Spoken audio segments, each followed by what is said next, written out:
What's up YouTube? Jason here with Bite My Bits. Today I bring you City Skyline, population 0 to 1 million. I'm going to bring this to you in roughly about 24 minutes, at least for the playtime that you're going to see. I want to give a little prerequisite here and disclose a few things. No, this is not 24 minutes of actual gameplay. It's roughly 4 hours and 48 minutes of gameplay. I sped it up 1,500% for those of you out here who have a short attention span like myself, and I did use a few mods along the way. I'll highlight a couple of those big ones for you. The first one that I used was a garbage modifier that cut the garbage down to be a little bit more reasonable.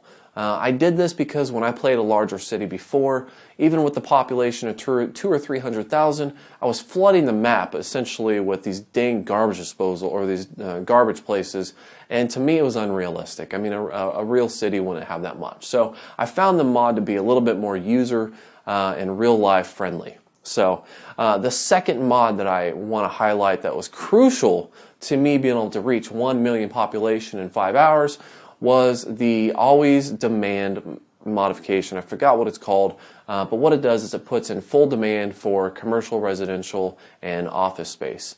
And industrial, I'm sorry. So with those in place, they're always hungry for more. Now there's some there's some things that you still have to do. I mean, you still have to supply power, give parks, there's a few things you have to do, and they don't just all spring up all at once, but it makes things a whole lot faster. Some can call it cheating. I call it just going with my short attention span. So the third one that I used was an automatic emptier. I don't know what the name of that one is, but what it does is it automatically relocates like cemeteries or full garbage places to empty ones or to not full ones. So it's actually an automatic balancing system. If one place gets overran, it just automatically empties it into another one that maybe is not as busy. So again, I think that's a real world thing. In the end, you can hire people if you're a mayor or a city planner or whatever, and they're going to handle all that for you. So that made sense. Let's see. I had a camera modification so I could, go a little bit closer. I think those are the main. Oh, of course, money. I had unlimited money because I was designing everything up front. I mean, that's kind of a given. So, pure creative mode. So anyway, guys, I'm going to go ahead and get this started for you. Remember, this is sped up 1,500%. I wanted to keep the tone down or the pitch down when I was speeding it up, but come to find out when you're speeding it up about 1,500%, that it doesn't maintain the pitch very well. I guess it kind of makes sense. So there might be a little squeaky, chirpy as you go through it, but I think you still might enjoy it.